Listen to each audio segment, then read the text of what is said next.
श्री स्वामी समर्थ अवधूत चिंतन श्री गुरुदेव दत्त। तर कशा आहेत सगळे? मजेत आहेत ना? आनंदी राहा, सुखी राहा आणि स्वामी सेवा आपली करत राहा। तर आजचा व्हिडिओ मी बघते केव्हा टाकता येईल। आज जर टाकता आला, आता मी जस्ट आरती करून आलेली आहे। तर आज आहे गुरुवार, गुरुवारच्या रात्री मी हा करत आहे। परत मला रिटर्न जायचंय। आता स्वयंपाक वगैरे केला मी आल्यानंतर, आणि बऱ्याच लोक म्हणजे प्रश्न आलेला आहे, त्याच्यामुळे मी हा व्हिडिओ आत्ता बनवत आहे। आणि आपल्या दुर्गा सप्तशती पाठाविषयी आहे। बऱ्याच लोकांचे पाठ चालू असतील, वेळ खूप कमी आहे आता आपल्याकडे, आणि 14 जर कोणी पाठ करत असेल त्यांच्यासाठी खास करून हा व्हिडिओ मी बनवत आहे। कारण कोणाला हे जे 14 पाठ आपण हवन म्हणजे जे 14 पाठ आपण दुर्गा सप्तशतीचे करणार आहोत। आता अष्टमीचा जो मी व्हिडिओ बनवून टाकला दुपारच्या वेळेस, त्याच्यानंतर प्रश्न आलेत की अष्टमीला आपण जो हवनात्मक पाठ करणार आहोत तो वेगळा करायचा की या 14 मध्ये प्लस करायचा, तो त्याच्याविषयी मी तुम्हाला सांगणार आहे या व्हिडिओमध्ये। कारण मग मी जर आता टाकलं म्हणजे उद्या मी दुपारपर्यंत टाकेल, तोपर्यंत कोणाचा 1-2 पाठ होऊन जातील सहज करायचे असतील तर मी तुम्हाला सांगेल की आपण संकल्पयुक्त जेव्हा 14 पाठ करत असतो ती गोष्ट वेगळी असते। जसं मी बोलली, संकल्पयुक्त सेवा करायला नियम अटी वगैरे असतात। आणि समजा आपण जर नुसते पाठ करत आहोत, आपण सेवा म्हणून आईची सेवा म्हणून पाठ करत आहोत, तर आपल्याला 1 ते 13 अध्याय आपण वाचू शकतो आणि 1 ते 13 अध्याय कंटिन्यू करू शकतो। ठीक आहे, हे मी तुम्हाला बोललेली ती अगोदर। नंतर नाही तर तुम्ही 14 जे पारायण आहेत तर ह्या 9 दिवसांमध्ये आपण करू शकतो। तर त्या लोकांनी समजा तुमचं नाहीच झाले, अष्टमीपर्यंत 14 पाठ नाही झाले, तर तुम्ही नवमीला होम केला अगदी तरीही चालेल, काही हरकत नाही। पण तुमची जर इच्छा असेल की 14 पारायण माझे करायचे आहेत किंवा तुम्हाला करायचे की म्हणजे इच्छा असेल तर सांगते मी तुम्हाला, आणि जर झाले तुमचे 14 पूर्ण तोपर्यंत, तर अष्टमीला तुम्ही होम करू शकतात। नाही झाले, प्रयत्न पूर्ण करायचा आहे आपण, नाही झाले तुमचे तर काही हरकत नाही, नवमीला करा मग तुम्ही होम। तर हे सांगेल, पण 14 आपल्याला कंप्लीट करायचे आहेत, 14 पारायण।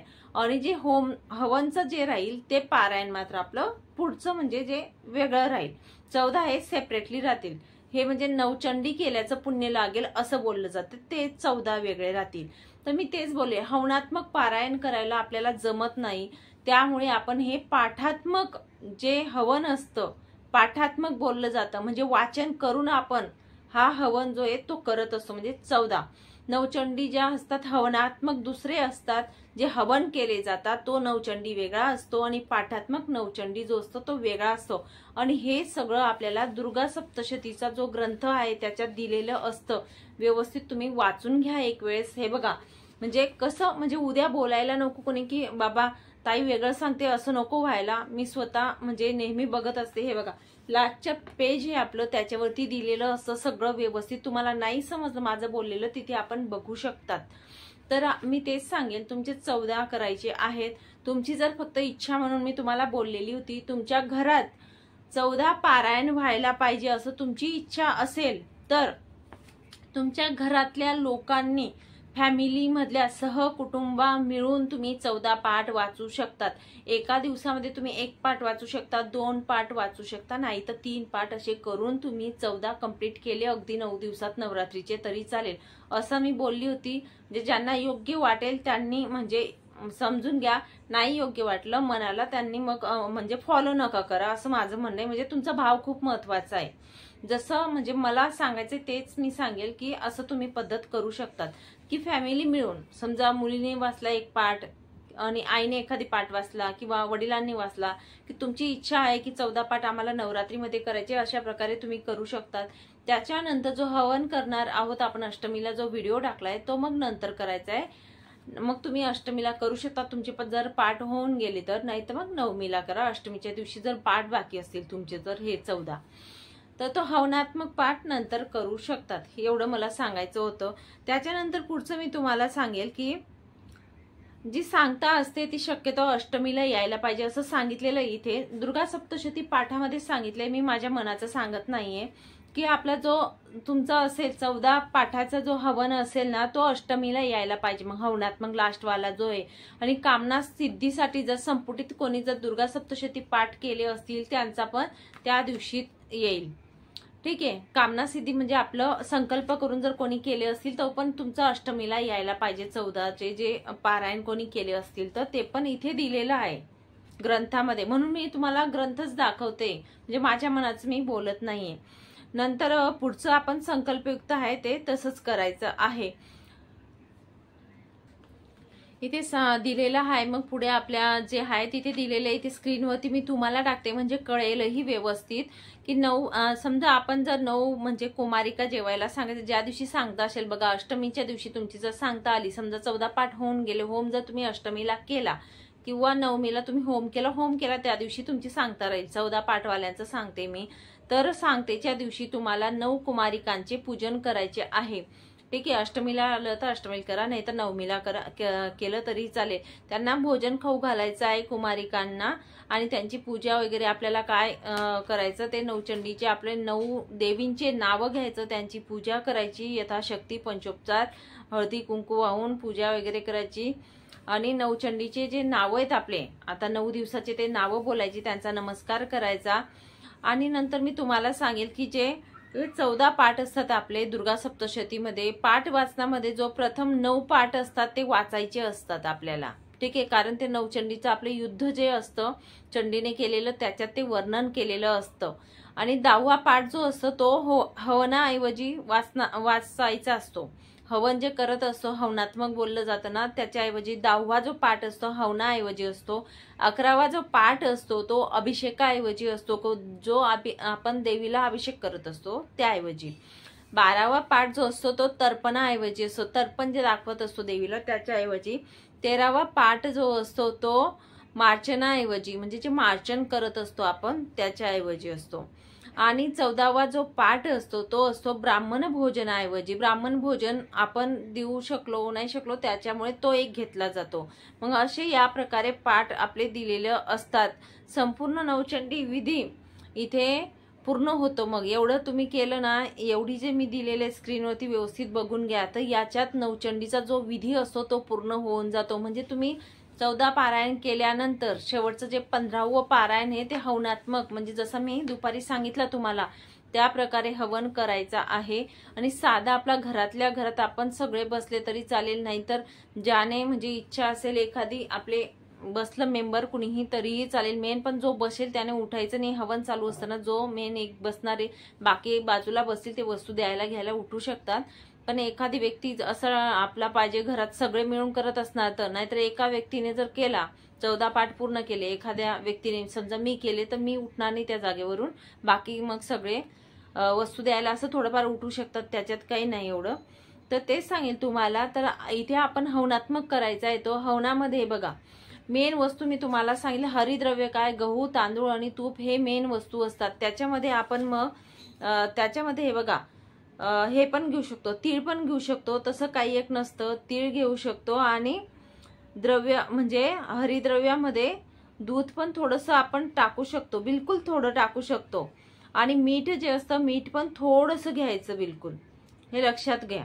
साखर असते, साखर पण थोडी घेऊ शकतो हरिद्रव्यामध्ये. पण मेन वस्तू कोणत्या आहेत आपल्या, गहू तांदूळ आणि तूप, साजूक तूप, ह्या वस्तू मेन आहेत, हे लक्षात घ्या. हरिद्रव्यामध्ये साखर ही आपण टाकू शकतो. आणि आपल्याला स्वाहाकार करायचा असतो तो हरिद्रव्य टाकून. आणि हे केल्यानंतर याप्रमाणे केल्यानंतर आपला नवचंडी जो विधी असतो तो पूर्ण होत असतो. आणि संकल्पयुक्त जर तुमचं असेल तर कार्य पूर्ण होतेच. संकल्पयुक्त मी बोलेल, संकल्पयुक्त जर तुम्ही करत असणार तर त्याला नियम अटी असतात, परान्न वर्ज्य असतं. संकल्पयुक्त जी सेवा असते त्याला जर ज्याने संकल्प केलेला असतो त्या व्यक्तीनेच पूर्ण करायची असतात पारायण, असं पण असतं.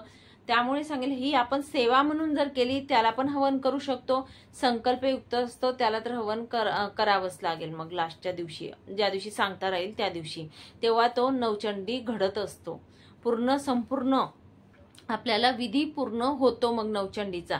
त्याच्यानंतर तुमचं पुढचं एक सांगेल मी तुम्हाला, पाठात्मक नवचंडी केल्यानंतर म्हणजे आपण पाठ वाचणार आहेत बरोबर, हे हवनात्मक आहेत का आपले, नाही, हे पाठात्मक आहेत आपले, जे आपण वाचून करतोय नवचंडी. ठीक आहे. हवनात्मक म्हणजे काय, ते प्रत्येक जसं आपण प्रत्येक पारायणाला हवन करणं ते हवनात्मक झाले. हे पाठात्मक येत आपले. तर पाठात्मक नवचंडी केल्यानंतर आपण 3 महिन्याच्या आत, इथे दिलेलं आहे ग्रंथामध्ये, 3 महिन्याच्या आत आपण मूळ स्थानावर जायचं आहे आणि मान सन्मान करायचा आहे देवी आईचं, असं सांगितलेलं आहे. संकल्पयुक्त जे आहेत त्यांच्यासाठी सांगते मी, परत गैरसमज व्हायला नको. ज्यांनी संकल्पयुक्त काही कार्यसिद्धीसाठी असे पाठ केले असतील, ज्यांनी पण काहीतरी कामना असेल तुमची कार्य तरी म्हणजे संपुटित कामना सिद्धीसाठी संपुटित पण कोणी कोणी केलं असेल, लग्नासाठी नोकरीसाठी बऱ्याच त्या समस्या असतात, घरदार असेल, तर अशा कामना सिद्धीसाठी किंवा संपुटित जे पारायण केलेले असतील किंवा संकल्पयुक्त पारायण कोणी केलं असेल तर त्यांना सांगेल, हा हवन झाल्यानंतर आपल्याला 3 महिन्याच्या आत मूळ स्थानावर देवीच्या जायचंय. कारण असं बोललं जातं की आपण कुठलीही सेवा केली तर आपल्या 3 महिन्यापर्यंत त्या सेवेचं फळ मिळण्याचे चान्सेस असतात. म्हणजे देवी आई पूर्ण, देवी आईच नाही तर कुठल्याही देवतेची आपण सेवा केली तर 3 महिन्यापर्यंत आपली, बोलतात ना ती फाईल असते ना आपली कर्माची फाईल. आता आपल्याला माहिती नाही मागच्या जन्मी पुढच्या जन्मी काय आपलं कर्म आपल्याला माहिती नसतं, जन्म कोणता होता काय होता, तर ते आपली फाईल दाबायला वेळ लागतो कधी कधी, पाप पुण्य काय माहित नसतं आपल्याला. त्यामुळे 3 महिन्याचा कालावधी असतो. कोणतीही सेवा करा तुम्ही संकल्पयुक्त तर 3 महिने असतात. 3 महिन्यामध्ये आपल्याला कळतं आपली सेवेचं फळ काय आहे. पण आपल्याला त्याच्यासाठी पूर्ण श्रद्धा, भाव, कर्म या गोष्टी खूप आवश्यक असतात. तेव्हा आपली संकल्पयुक्त संपुटित असू द्या, कोणत्याही देवतेची सेवा असू द्या, ही फलित जात असते. मी परत परत सांगेल तुम्हाला, तुम्ही जर ह्या गोष्टी पाळल्या नाही तर आपल्या संकल्प करा, नाही तर कुठलीही सेवा करा, तुमची इच्छा कधीच पूर्ण होणार नाही. त्यामुळे आपल्याला श्रद्धा असणं खूप गरजेचं असतं, कुठलीही देवता असू द्या, आणि आपले कर्म असणं, कर्म मन साफ असणं. आणि जेव्हा आपण ही सेवा करत असतो त्यावेळेस परान्न वगैरे ह्या गोष्टी ज्या असतात, बिलकुल आपल्याला नियम पाळायचे असतात ह्या गोष्टींचे. हे लक्षात घ्या. परान्न वगैरे भक्षण करायचं नाहीये, कोणाला वाईट बोलायचं नाहीये. ज्याच्याविषयी वाईट बोलतो त्याला पुण्य जात असतं. परान्न भक्षण केलं, ज्याच्या गचं भक्षण केलं त्याला पुण्य जाईल तुमचं, तुम्हाला लागणार नाही. म्हणून मी बोलते ज्याला फळ पाहिजे त्याने हे नियम पाळायचे असतात संकल्पयुक्त सेवेचं. एवढं म्हणून मी बोलते की आपलं जे सेवा असते ती जरी केली ना तुम्ही मनापासून खूप असते. पण हा ठीक आहे, एखाद्याचा खूप मोठा प्रॉब्लेम असू शकतो. म्हणजे मी मान्य करते की संकल्प वाटतं की संकल्पयुक्त सेवा पूर्ण होतेच, त्याबद्दल इश्यू नाही, पण तुम्ही नियम अटी कडाक्याने व्यवस्थित पाळायला पाहिजे ह्या गोष्टी. तर ही होती. आणि नक्कीच 3 महिन्यापर्यंत वाट बघायची आपण. नंतर मग 3 महिन्याच्या आत आपण 3 महिने झाले की आपण मूळ स्थानावर जाऊन जी आपली कुलस्वामिनी आई असेल त्यांना भेट द्यायची आहे.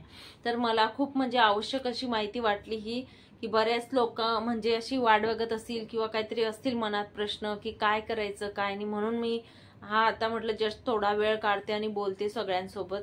तर ही होती माहिती. काही वाटलं ना प्रश्न विचारा नक्कीच. मला जेवढं ज्ञान आहे अध्यात्माचं तेवढं मी तुम्हाला सांगण्याचा प्रयत्न करेन. महाराज सुचवतात, बाकी मला काही येत नाही, मी शून्य आहे, मला काही येत नाही.